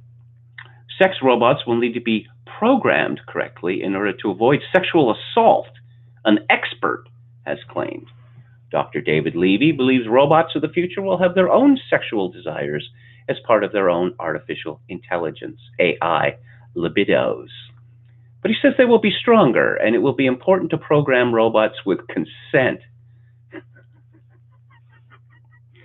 How long? How long is it going to be before we have the first case of someone claiming to have been sexually assaulted by a robot? The computer science professor, therefore, warns robots that are not programmed correctly risk overstepping the boundaries of human consent. Speaking at a Raspberry Dream Labs event, what he couldn't get a TED Talk, he told Daily Star Online, it makes sense for us to debate what should be the boundaries for consent given by humans to robots. I would rather have, another debate of whether the construction of such machines should be banned, or whether people in possession of them should be imprisoned. When in a decade or so, the good Dr. Levy continues, a sophisticated sex robot indicates to a human partner that it is in the mood for sex. What will be the moral and legal boundaries involved in its human partner's response? Is there an on-off switch, perhaps? I consider the issue of human consent in the context of a heterosexual male bot that expresses a desire for a human female partner. The robots of the future will increasingly have artificial personalities, emotions, desires, and one of those desires of heterosexual male bots will be to engage in sexual activity with women. The strength of a male bot's artificial intelligence will be one of the factors affecting how often and what ways it intends to initiate intercourse. This factor will need to be moderated by the constraints of whatever consent policy has been programmed into the robot. It is clearly going to be a non-trivial task to teach robots how to navigate appropriately through sexual scenarios and how to behave when woman is not explicit in expressing her consent or refusal. Robots are increasingly becoming more advanced, with sex robots now in demand around the world. But Dr. Levy earlier told us he fears robots will be hacked by sinister groups, including terror organizations, for attacks. I've mentioned this myself in the past, that the sex robot is going to be part of the Internet of Things, right? Because, you want the world to have access to your sex robot, right? Of course you do. That, oh, yes, it's time for the regular programming update. And then you launch the programming update, and suddenly your sex robot has become homicidal or breaks for cover. and causes mayhem on the streets. I, we are so bored with each other now. We are so bored with sexual intercourse that apparently we can only talk about perversion now. That seems to be the only thing that interests us. And we are so bored with each other that we feel the need to create a need for artificial humans for our sexual purposes. Dr. Levy continues, there are so many malicious people around, not only terrorists, but people think it's great fun to cause a hospital close down for 1 or 2 days by cutting the electricity supply. There are so many malicious people in the world that it is a matter of time, and I think such crimes should be punished very heavily. Worst case scenario is that hackers, whether terrorists or just malicious people, create havoc and cause massive loss of life and pain and destruction. Well, as far as such crimes being punished very heavily, I wouldn't count on that because, as you may have seen on Twitter, apparently throwing someone off a building is not sufficient to get one charged with attempted murder in Britain now. It seems to be almost impossible to be charged with attempted murder. Something else that's going on, which is tremendously distressing, is the sexualization of children. And that is where the culture is headed. That we can't have, the corrupted hate the innocent. And so children must be corrupted so they are as bad as the rest of us. It's from the Daily Mail. Girls as young as 10 are using Nando's-inspired sex text slang, including peri peri for a well-endowed male and coleslaw for a bit on the side.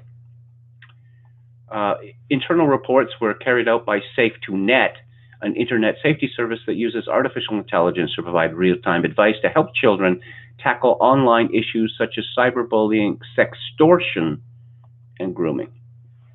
The software company, which screens social media messaging apps such as Instagram, Facebook Messenger, Snapchat, and WhatsApp, analyzed over 65 million texts since November last year of more than 50,000 children.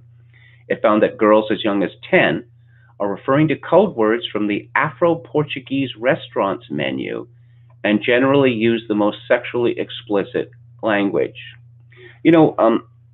Chris Morris made a TV series in 1997 that was the most controversial thing that had ever been done on British TV up to that time. And if you see it, you'll see that Brass Eye, it was called. He mocks all this. He mocks all of these things. In fact, the meme, Pedophiles, he created that, but it was all satirical. There was something of a hysteria about pedophilia. People, pediatricians were being targeted. No, seriously. But it would seem that pretty much everything that Chris Morris mocked as ridiculous has turned out to be true. That we have, 10-year-old girls using items from Nando's menu as code words in sexual text. Why is a 10-year-old engaged in sexual texting at all? They got plenty of time for that. Girls aged 10, according to the Mirror, showed up as the most common users of Category 3 sexual references, which relate to the most explicit and harmful language. Although girls generally use more sexually explicit language, the service found that boys were more aggressive and abusive. Wow, that's good to know. That's good to know. Yes, of course, what we're seeing here is that the traditional sexual roles have been reversed, that it is the women chasing the men now, because the men seem rather feeble. They're not up to it. But again, how is it that it's considered acceptable for 10-year-olds to be engaged in this kind of thing? I suppose they all must have smartphones.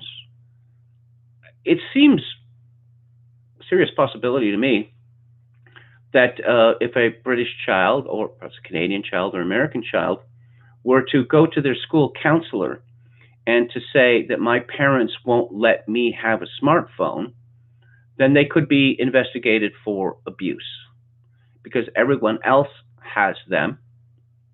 Oh, you're not allowed to go on this site, or you're not allowed to go on that site. Again, all my friends are going on this site. Do you want me to be friendless? Do you want me to be a social leper? Do you want me to be hated at school?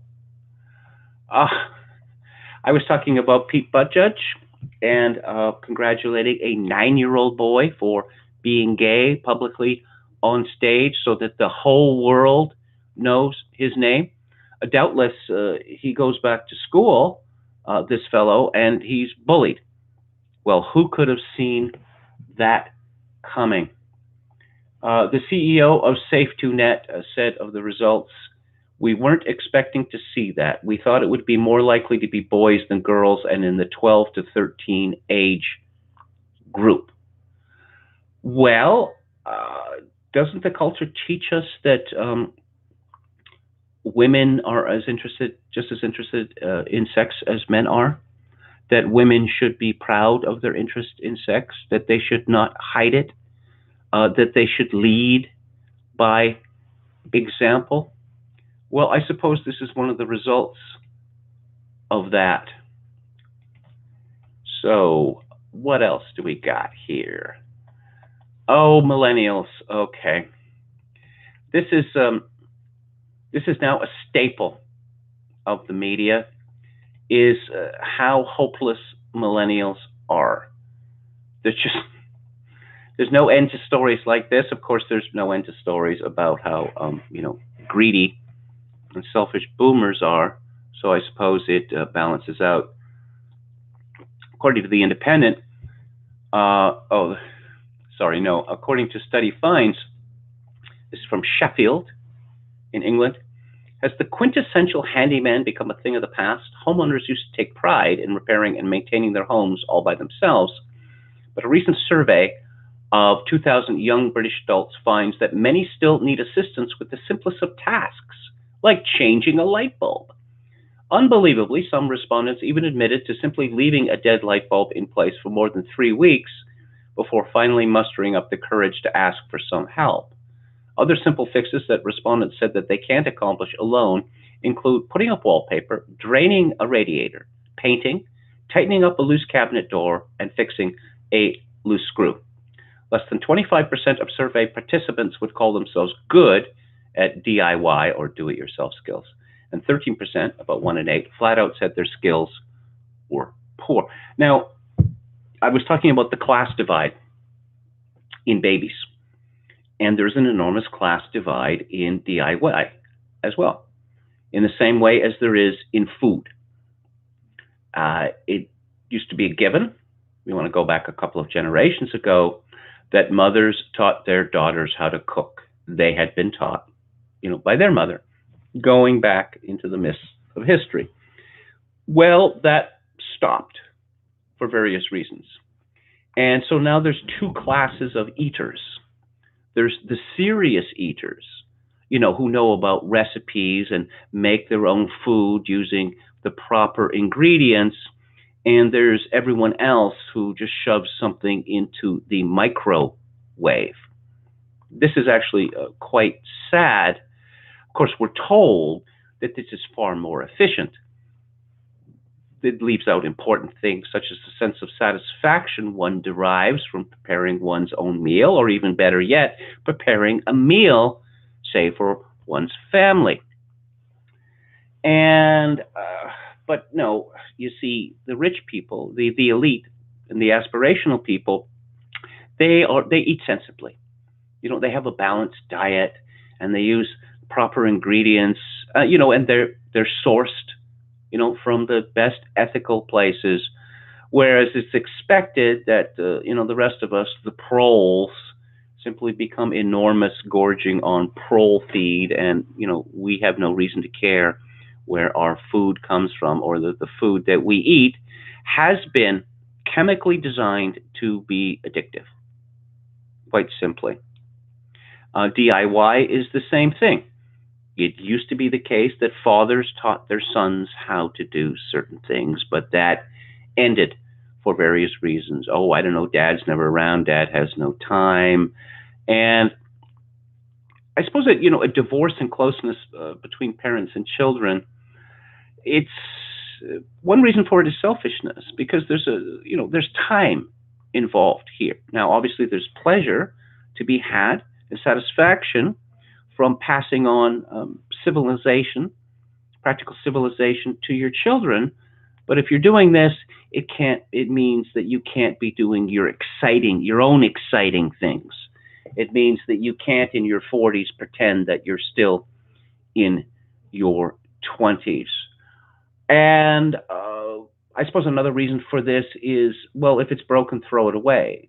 I mean, I can say that a few years ago, I had at the time was a very expensive DVD player, and it stopped working.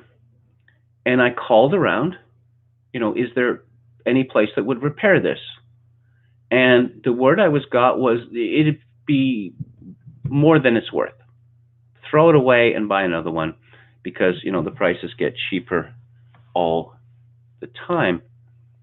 Again, this is one of my boomer stories, one of my old man stories. There used to be a job classification called television repairman. And it was quite thrilling to me when I was young that this man would show up in your house with this suitcase, this large suitcase, which folded out with all of these tubes and such like in it. And so I got to spend, a happy 30 or 45 minutes endlessly annoying the repairman, saying, "What's this? What does that do? If I touch this, would I get a shock?" That sort of thing. But again, when TV sets go bad, they get tossed out. People buy new ones. Back to the story.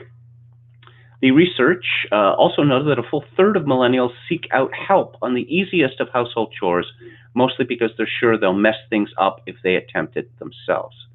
Another 25% don't even try such tasks alone because they know someone else would be far better suited to the job. 10% don't have the patience for home improvement, and 14% just don't have the time, apparently. As for those millennials who can't change a light bulb, I suspect it's rather different. That their action is, nah, I don't need that. I've seen situations like that, where people, peering intently at something in a dark room.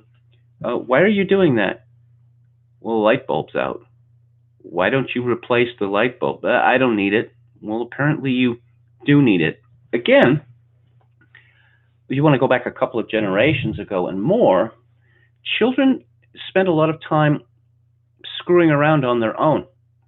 And if they were interested, in things around the house, if they were interested in DIY stuff, they just try it out. I mean, what's the worst thing that could happen? I don't know, maybe you could stab yourself with a screwdriver in the hand or get some splinters or something like that. But to today's parent, oh my God, you let your child go into the garage and do things? Yeah.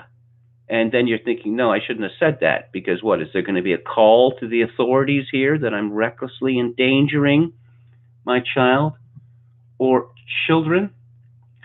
So who do most young adults look to for help? You guessed it, dear old dad, 40%. Meanwhile, 16% usually ask their mother or brother for help first. Besides actual people, though, there's someone else that the vast majority, 87% of millennials, flock to in the event of house trouble: Google. Meanwhile, 41% usually just call up a professional repairman. I was talking about this yesterday when I was assembling my video sound system, that I had done this in the past. So, as David Mamet says, what one man can do, another man can do, even if that man is me, and I was not going to be defeated by this. If one thing is clear from this survey, it's this: modern young adults just don't feel the need to learn these skills. A full 25% would much rather just pay someone to perform a maintenance job than to get their hands dirty themselves. As such, the average millennial spends $410 a year annually on home repairs. So, last thing we're going to talk about is the Zoomers. This is from The Independent. A growing number of children are being affected by eco-anxiety, concern about ecological disasters, new research suggests. In order to find out more about how children feel about climate change, BBC Newsround conducted a survey of 2,008 to 16-year-olds. The poll showed that young people are feeling frustrated and anxious about the state of the planet, with 80% saying the problem of climate change was important to them and more than a third saying it was very important. Nearly three-quarters, 73%, added that they were worried about the state of the planet right now, including 22% who said they were very worried. Nearly 1 in 5, 19% of the children surveyed, admitted to having a bad dream about the climate crisis, while 17% said they have had their sleeping and eating habits affected by their concerns. Yeah, I wonder about this. I wonder about whether the children are saying this because they're expected to say this. The fact is that children, even including 16-year-olds, they know very little about the world and how it works. You know, in terms of money, mostly they believe that money just sort of flows to their parents, that any request for extra money by the children which is denied, well, is simply mean-spirited because you have money, you have lots of money. And the fact that money needs to be earned, people have to go out and get work, or alternately, they're on some sort of fixed benefits and, have to try to live within a budget. Children find this to be difficult to believe. As far as for children being paralyzed by a fear of the end of the world, I simply do not believe that for a second. Children find certainly male children, find the idea of disaster to be endlessly entertaining. Look at the movies that they watch. It's all disasters. It's all things being blown up. It's, planets being blown up. When questioned about the action being taken by grown-ups to tackle the problem, a large number of children said they feel frustrated about the progress being made. Yeah, sure they do.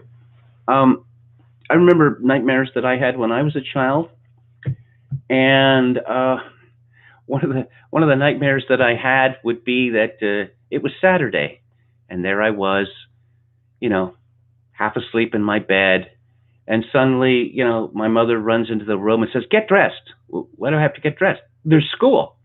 No, there isn't. Yes, there is, but it's Saturday. I don't care. There's school. And I thought, this is the worst thing ever. Alternately, I'd have a dream where I got dressed, got up early, got dressed, had my breakfast.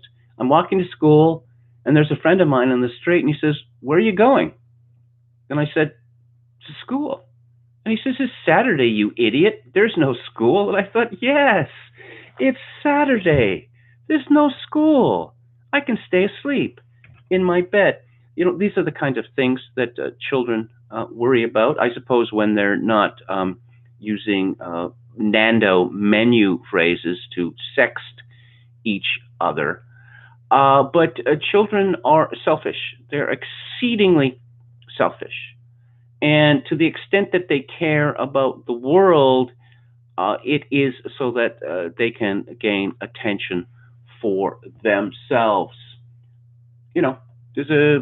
Apparently there's this Swedish girl who has issues, who has become the cynosure of all eyes, because when she was 12 years old or something, she stopped eating and she stopped talking because she was so very upset about the condition of the world.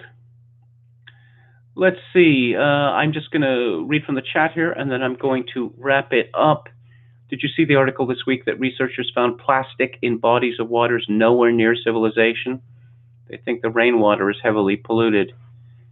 Zoomers with eco-anxiety sound like one of those and everyone clapped stories on like a large scale. Yes, I think that is exactly true. That children are exceedingly mimetic, especially these days. They don't want to stand apart from the herd.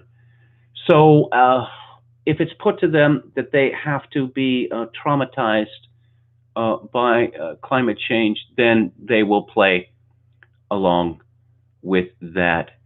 Our Finnish friend says 16-year-olds will just troll in surveys. I remember I answered some national research poll about drugs back in high school, and we all wrote fantastic stories about our heroin addictions.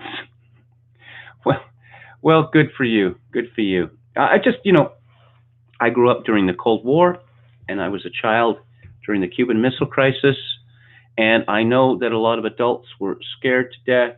I can state that myself and my schoolmates were all thrilled by it. Well, ICBMs, intercontinental ballistic missiles, traveling at how many thousands of miles an hour across thousands of miles? It all seemed so fantastic, like kind of a science fiction film. So no, we were not traumatized at all. Let's see. On Thursday, Theater Thursday, we are talking about Jonathan Glazer's first film from 2000 called Sexy Beast, which is about British gangsters retired to sunny Spain. On March the 12th, the first time on Theater Thursday, I'm going to be discussing a silent film, which is The Last Laugh, or Der letzte Mann, which was the original German title, by Friedrich Murnau from 1924. On March the 19th, we're going to be talking about a James Bond film, On Her Majesty's Secret Service from 1969, with George Lazenby. That's my favorite Bond film. And on March 26th, we are going to do one of the great film noirs, Orson Welles' Touch of Evil from 1958. On the book club this week, on Friday, a comedy, The Diary of a Nobody by Georgia Wheaton Grossmith. March 13th, Christopher Caldwell's much-discussed The Age of Entitlement. March 20th, it's Bond Week, so the James Bond Dossier by Kingsley Amis. And on March 27th, Stalin, Volume 2, Waiting for Hitler. I would like to thank all of you who have tuned in to the show. I will be back tomorrow at 4 p.m. Pacific, 7 p.m. Eastern. If you would care to donate to the show, my PayPal is attached to the email address Kevin_Grace@hotmail.com. I wish you all a good evening.